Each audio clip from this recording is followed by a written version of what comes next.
Rabbi. Did you have a good winter break, Rabbi Friedman? I had a great winter break. I did a staycation.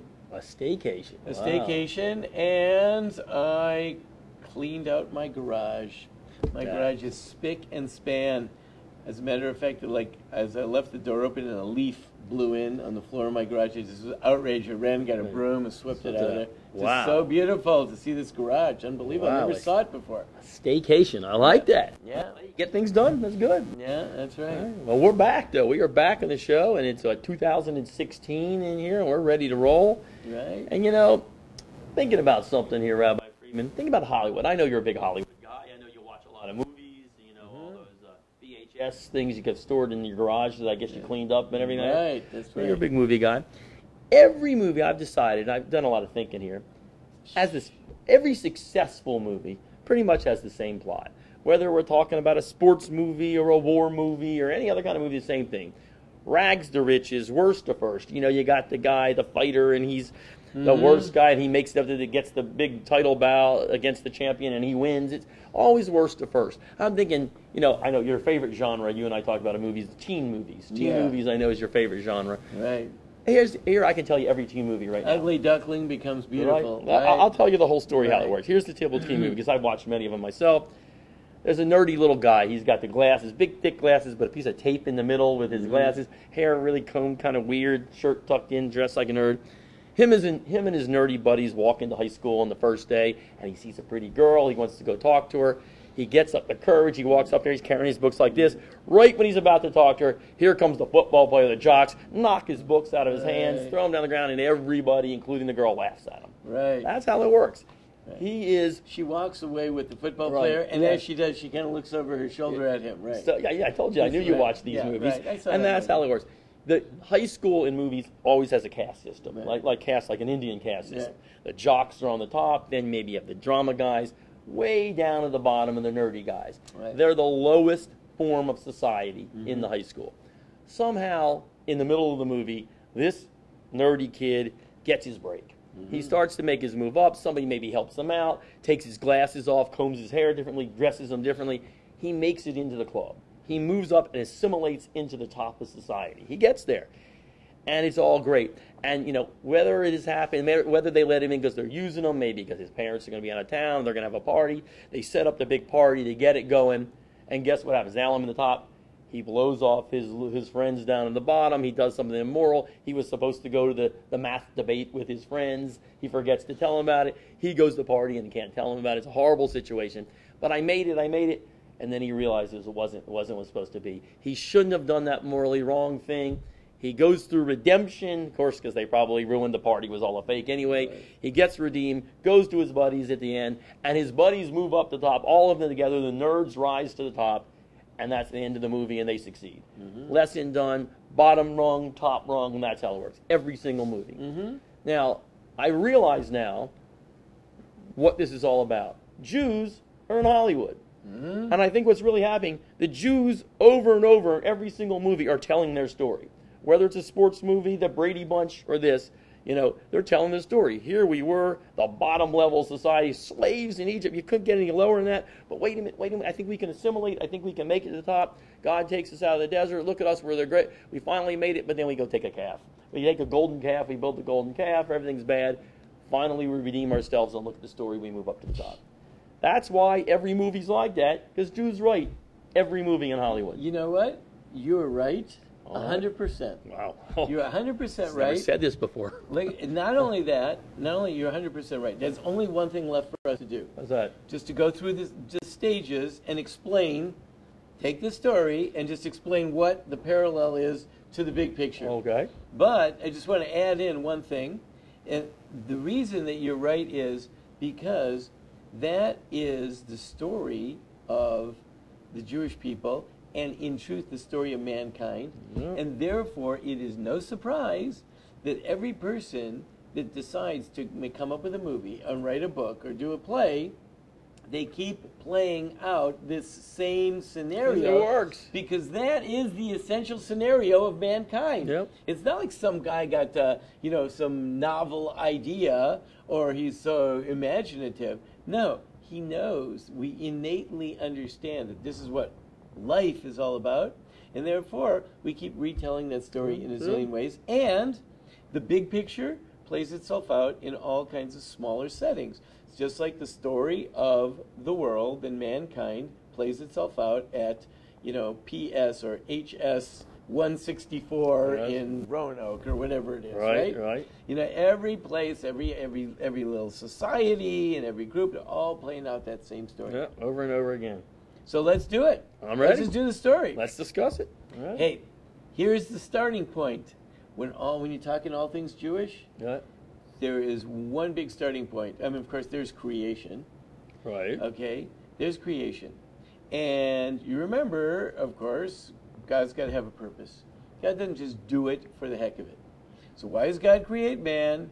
Ultimately, he creates man, Adam, and then he gives him Eve and all that. He creates man so that man, the creation, can get in touch with the Creator. Getting back to your source, showing your gratitude, becoming one again, finding your way home. Isn't that like That's it. And there's no place like home. That's right. And how many movies, if it's not one of those teenage movies, Right. It's a finding your way home, getting back to the truth, learning what's really valuable in life. Absolutely. All that glitters isn't gold, and we could do like movies. It's every one of them. All of them, right? So it's the same thing. And the whole purpose of man is to find his way back home. Right.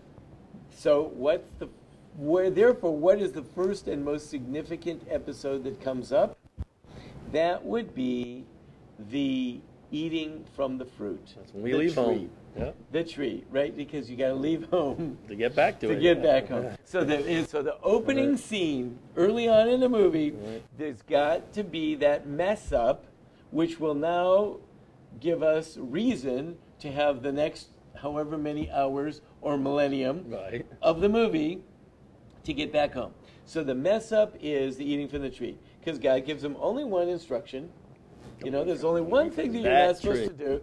Don't eat from the tree, right? And of course, that is the one thing that they do, of course. And now the whole story is about getting back. Okay, so here, now at first, as far as Jewishly it goes, this is our take on that story goes, if you follow the Torah. So we got mankind, that's Adam and Eve. They are mankind. They got to find their way back. And then God sees that it's going to be difficult for mankind to find its way back, because mankind has eaten from the tree. Right. And once you've eaten from the tree, you're sort of like disabled by it. Right. You've got it in you. So now I have this desire, just like when the guy goes to the party and maybe they turn him on to some drugs. And absolutely. No, he's got to start like he's in all that bad place now. So he ate from the trees, he's now in the bad place, right? And he's hanging out with the bad crowd, and they're all like infected by they're into it, they're into the drugs, they're into for the money and the whole scene, and they got all the stuff that goes along with it. So therefore, God says, they are not going to change. Right? The whole group doesn't change. You know how it always happens? There's this one guy. The one guy learns his lesson, right? And he gets it.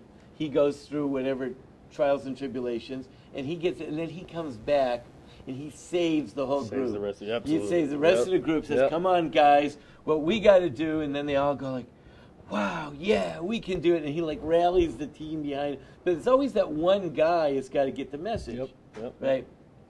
Okay.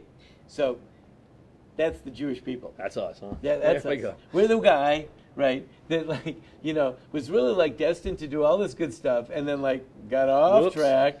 Yep. And he's the one that's going to get it straight, and then ultimately he's going to go back and turn on the rest of them and say, "Come on, guys! We can do better than this, and we can." And maybe there'll be a little rocky music, dun dun dun dun dun dun dun, something like that. Everybody's coming together. Okay, that's right. They're all going to be cheering for him, and and you're right. He might be in the boxing ring, or he might be climbing a mountain, or he might be doing whatever he is. But he's ultimately he's going to bring everyone. Everybody comes back. So God realizes that realizes as part of the plan that there's going to be, you can't get them all to change, because they're all been they've all been doing the drugs, right? They're all Right. infected. They're all out. They don't know. And they all just keep doing whatever they're doing.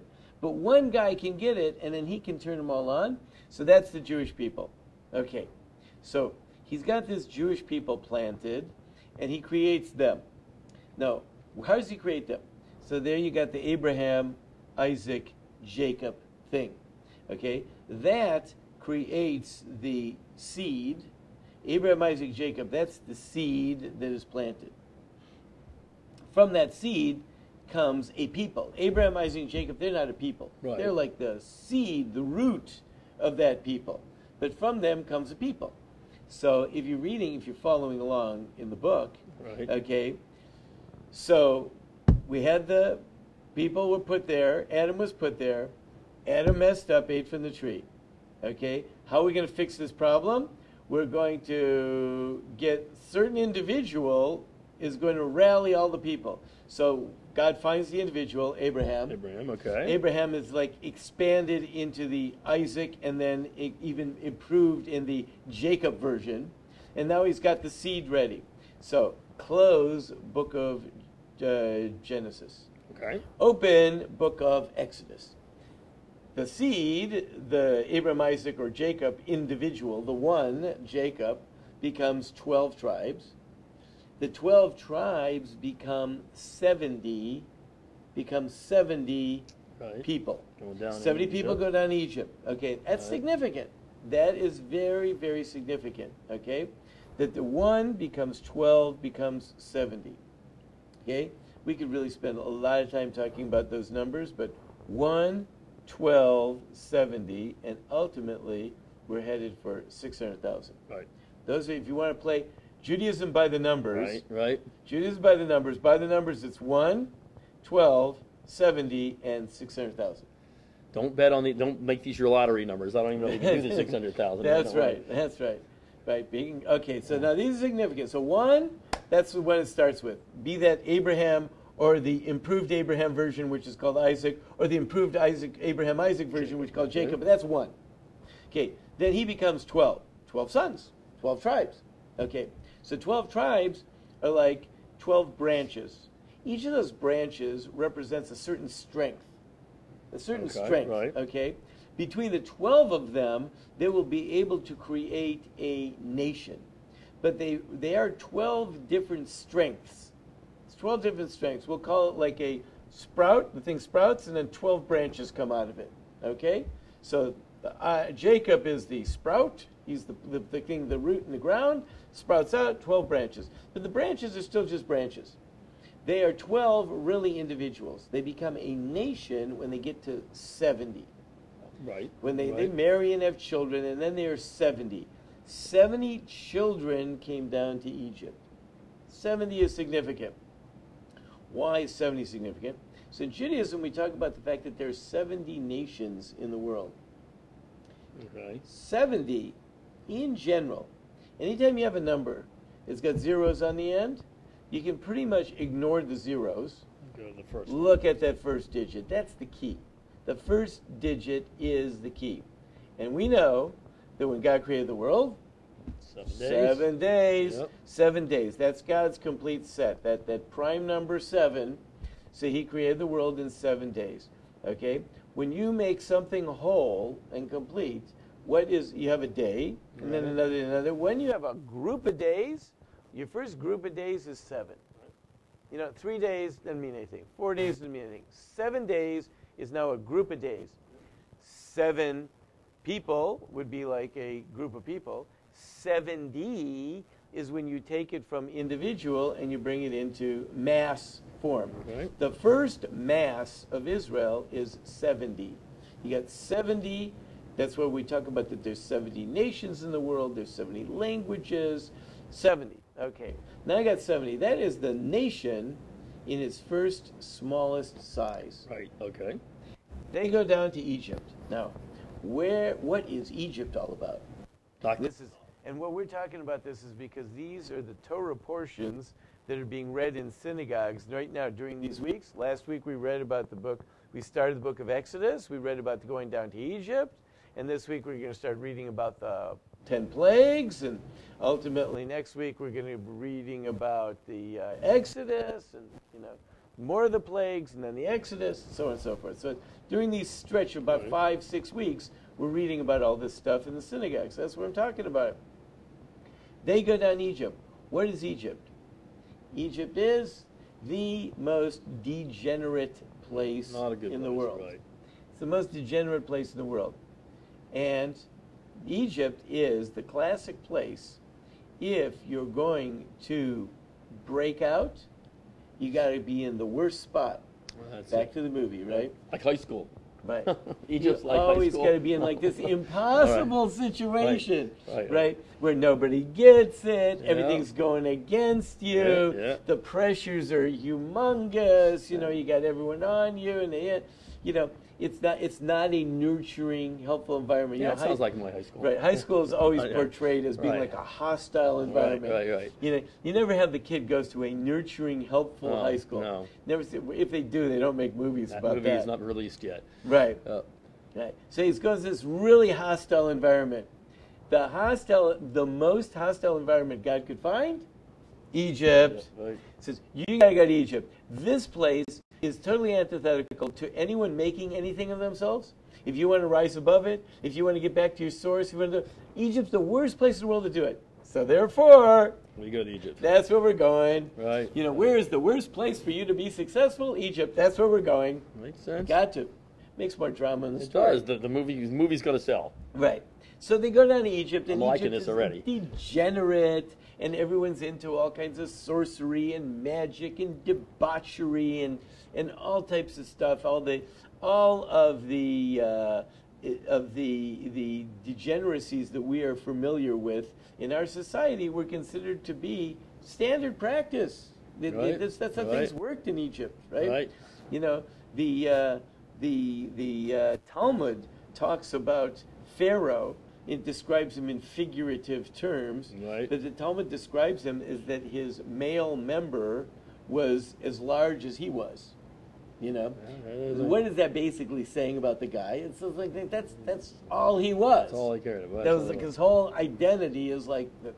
Anyway, so they're in this country, and they got to go up against this guy. Of course, he's going to be he's the Darth Vader or the Lex Luthor or the, you name it. You always have to have one. The football jock player, the bad guy. He's the bad guy. You got to have one. You fill in the guy. We all know him, right? He either wears an evil hat, or he's got an evil smirk, or he's, We know who he is. Yeah, we know who he is. This guy. So that's played by Pharaoh. Okay, Right. So you got to have Pharaoh in there. The people. So interestingly enough, the people are born, and the nation takes shape in this hostile environment. That's really where its conception and its birth is. It's in this hostile environment. And the people grow 70. And it's really interesting. When they start off as 70, they're not enslaved. The more they grow, the more they get enslaved. Right. The more they start to reach 600,000, that's the magic number, that's like breakout stage. Right. When they reach 600,000, then they are the max nation. They are the maximum size nation. Now, why are they the maximum size nation? Well, just to throw a few more numbers at you, and then maybe we'll you have to pause this to continue more next time. Right. 600,000 is in Torah talk. In Torah talk, the numbers go tens. We have a word for tens. We have a word for 100. Right. Eser is 10. Mea is 100. Elef is 1,000. And Rebo is 10,000. Okay. That's our largest number. I didn't know that. And then when we describe something, the largest number is 10,000. We don't have a Hebrew word for million or anything like that, right? The largest number is 10,000. And when we want to say, let's say 600,000, we'll say 60 times 10,000. Gotcha. Okay. Okay, that's how the Torah talks about the number 600,000. It's 60 times 10,000. So since the largest word is 10,000, right? So that means multiples of 10,000 are our max size. Why 6? The cube. There comes the cube. That's why that thing's behind us here. There comes the cube. Figure that out, okay. There comes the cube. Why 6? Well, look at it, guys. 1 is a point. A line is 2. Yep. Okay? A plane is 3, triangle. Right. Okay? The largest plane is actually 4, because you have the 4 digressions, the 4 ways of digressing from the point. That's the max plane. Has got lines going out in the 4 points of the compass. Okay? Right. But when you start to get into 3-dimensional, then the max size is the cube. Is the cube, okay. The max size is the cube. Cube is totality. That completely fills us up, surrounds us on all sides. Matter of fact, I just heard an astronaut was talking about the fact that the space station, it would seem kind of small, but when you get there, it's really big. And he says, why is it so big? It's just like this one little room. Yet the difference is you get to use all 6 walls. Oh, that's true, too. Yeah, that's true. Right. Like for most of us, all that space up there, it's just a waste. It's just a waste. Right. We're all walking around down here, but there's all this room up there, and it's really wasted. But when you're in the space station, you're walking all over the place. Yeah. So he says it seems huge. It's a regular-sized room, but it seems gigantic because you get to utilize. You walk up the walls, you walk in the ceiling, you go everywhere. Right. So you get more utilization. So therefore, it seems a lot bigger than it would be to people on Earth, right? Because it's a total space. Okay. So the max cube is 6. Okay. The cube is 6 sides. Okay. The max number is 10,000. And when we multiply something to be 60 times 10,000, that is the full complement. The number 600,000, which is 60 times 10,000, is considered in Judaism to be full max size. Gotcha. You've reached totality. You've reached fullness. Okay. It is that nation of 600,000 people that has to get out of Egypt. Okay. And in doing so, they are going to then be born as a nation. That is going to be their birth. The getting out of Egypt is the birth. Up until the 600,000. Matter of fact, they didn't even have slavery until they were starting to get big numbers. Because as we read the story, we see as they started to multiply, the Egyptians started to get worried. Yeah. When they were 70, they were insignificant. Yeah, they were a group, it's true. But they may have called themselves nation, but big deal, like they're the nation of what? It didn't matter too much anyway. But once they started to pick up size, so too did they pick up slavery, because God's getting ready to have the nation in its totality be birthed by exiting Egypt. Right. And that's why they get up to that number, 600,000. Once they get to the 600,000 number, they're a full-size nation, and the full-size nation is going to leave Egypt. When they leave Egypt, then they are going to be rejecting the sin, really, of the sin of the Egyptians. And guess what? They're going to be rejecting the sin of eating from the tree. Because they ate from the tree, they took all that bad stuff into them. Right. And what's a perfect example of what you get when you eat from the tree and you don't listen to instructions? The Egyptians. Perfect example. Gotcha. The Egyptians are just like living that whole life of not having listened to God and doing all their own stuff. That the Egyptians are the classic example, but the truth is the whole world had it. Right. Even the Jews themselves were just filled with the results of having eaten from the tree. But when they leave Egypt and they get birthed out of there and leave it behind, now they have left it behind, and they actually fixed it. So that was the rejection of the eating from the tree. That's the rejection of the eating of the tree. They're going to ultimately get to Mount Sinai, and then they're going to do it right. However, they're going to do it wrong again, because along comes that golden calf, and the golden calf is going to be the tree all over again. But we're getting way ahead of ourselves. That's for Rocky 2. That's right. This is a series, right? We got so many sequels, and maybe we'll even do a prequel or two. There could be when you start all over again. Right. Right. But right now, we can't get too far ahead of ourselves. Right. Right now, they got to get birth out of Egypt, which Egypt is the classic example of the sin of eating from the. Interesting. Right. As a matter of fact, what got them to eat from the tree? What now? Say again? What got them to eat from the tree? Well, because they couldn't eat from the tree. Yeah, They were told not to. And there was a snake. There was a snake in the story. Right, got to have a snake in the story. Okay? Ezekiel refers to Pharaoh as that big serpent. Pharaoh is like the snake. Right. Right? But they got to leave him behind. They got to reject him, get rid of him, dump him. And that's what we're doing. But they got to get up to the size of 600,000, which is 60 times 10,000, because then they are totality, because then they are all-encompassing. If they're anything less than that, they are not a full-size nation. Only when you get to a cube are you full-size. You got to get up to cube size. And 6, and of course 6 times whatever. The multiplying, the main thing, as I said in the beginning, was the first number. The first digit is the one to look out for. Okay. 6 means all 6 sides. It's all-encompassing.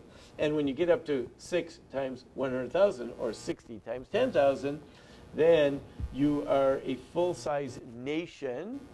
And that nation has to be birthed out of the other nation, and therefore leave behind all that other garbage of that nation and become into its own. Wow. That's interesting. That's a lot to think about. So that's very interesting. Right. So when we got there, then it was time that we created a real nation, a full nation, and Right. we left and we moved, left everything. But your point about noticing how all these movie parallels Right, and all these right. themes, because that is the story of life. And Story of life. all artists have never, even Shakespeare, have never come up with a truly novel idea. It's all the same thing. They're just expressing it's the same idea. How many versions of Romeo and Juliet are there? I mean, right. Right, and I'm sure Shakespeare wasn't the first guy that came up with it. There are certain essential truths and themes and stories that play out because they are the story of mankind. And all of our artists, poets, playwrights, everyone is just beating around that same old essential theme. It's the same thing. And my daughter gets so mad at me watching her. I said, I'm going to tell you exactly what's going to happen next. And she gets mad at me. But it's the same movie. I've seen it so many times. Right. Or you'll say to her, it's either going to be this or this or this. Hey, one of two things have to happen. We have to decide. They're going to go this way, Right. I mean, listen, the bottom line, Marcia made the mistake in the Brady Bunch. Right. She wanted the nerdy guy asked her out. She wanted him first, but then she dumped him because the football player asked her out. At the end of the movie, though, Marcia, if you watch the Brady Bunch, her dad told her, because they always a lesson from the dad there, told her that, hey, you know what, you shouldn't do it. So she dumped the football player, went out with a nerd, and that's how it happened. Of course, that was written by Sherman Schwartz. I thought it was a Jewish thing because the Jews write all the movies. Right. But that's what happens. So just like Marcia, we realize that it's the same story, but it is the same story. We learn the same lesson every time. There you go. Okay, well, this is only the first episode. There's more. There's more. Part 2, part 3, and we can get to 4 or 5. Rocky had 5 or 6 or 7, I think, different movies. So Absolutely. Even the story of the birthing is itself. How did they get birthed out of there? You're leaving. It's just not so simple. They don't just it's got to be. There's got to be birth pangs and struggles and contractions and So we are the first movie. Yeah. We're the first movie. All right, I like that. Good stuff. Okay. All right, next week. We got a brand new year. Got plenty of time for more stuff here. God willing. See you next week.